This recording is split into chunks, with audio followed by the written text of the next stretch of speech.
So now, I got to imagine at 6, maybe 8, maybe 14, you didn't even recognize what mindset was. You maybe had heard of it, but didn't recognize it. At what age, now we're going to dive into mindset, because now you're competing in elite levels.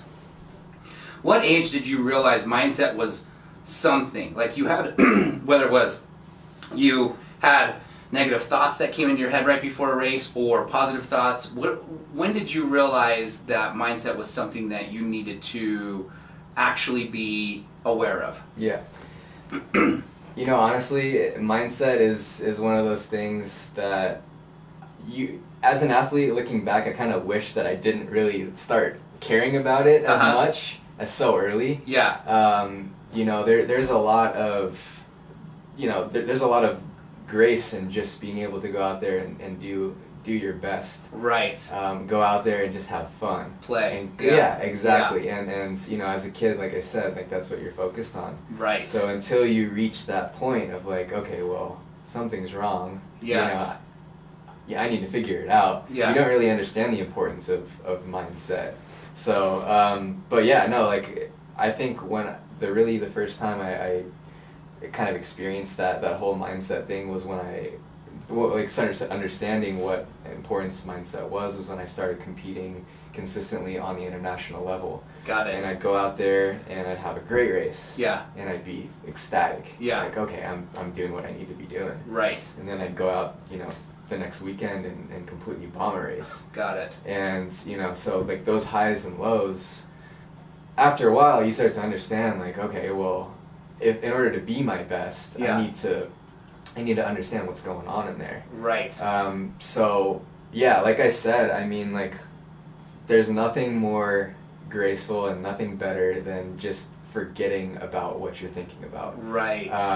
Mindset is all about, a lot of people say like, oh, I need to think I need to win. Yeah. I think I need to go out there and achieve this. Yes. But honestly, like how I think it works is, you need to go out there and perform your best. Don't worry about the expectations that other people have on you. That stuff weighs you down. Right. And like I said, going through those ups and downs, we have those things that automatically kind of infiltrate our brain that we think about. Like, well, oh, am I not doing something right? Is something something that I'm doing back at home with training, is something going wrong? So as soon as you start thinking about that, that's weight. Right. It's weight on your shoulders, right? Right. So if you can essentially, the whole mindset training process is eliminating that weight in order to kind of alleviate the stress that you're going through. Right. And you can hone in and focus on very tangible and quantifiable things. Got it. I need to go out and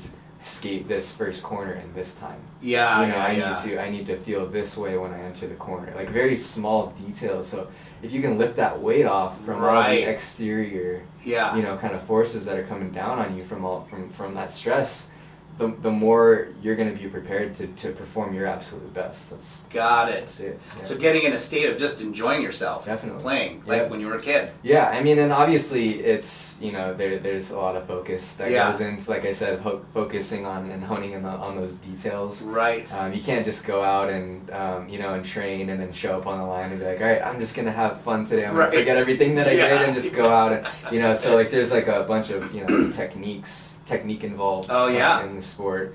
So really understanding what you're doing technically. Obviously the times are important because, you're racing against, people who have done certain times before. Right. So you're trying to, understand, okay, I need to go this fast to beat that person. Right.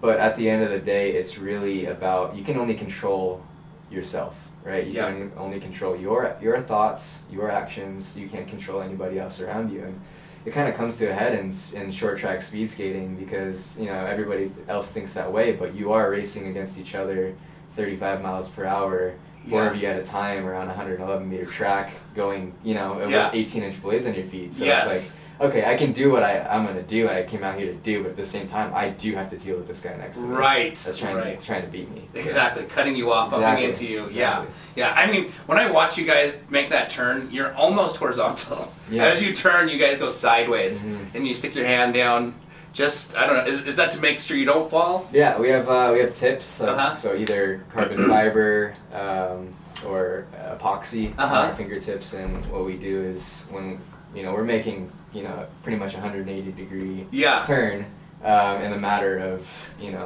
however many 40 meters or 30 meters. So we in order to keep ourselves like basically upright while we're doing that, a lot of times we'll put our hand down to keep our balance. Got it. But there is there's what's called a rocker and a bend on the actual blade, so when you put it on its side and you let it go, it will just naturally take the shape of that corner. Oh, really? So that's what we're getting on our edge. Yeah. We're letting that ride out. Got it. And in the meantime, just trying to stay up. That's amazing.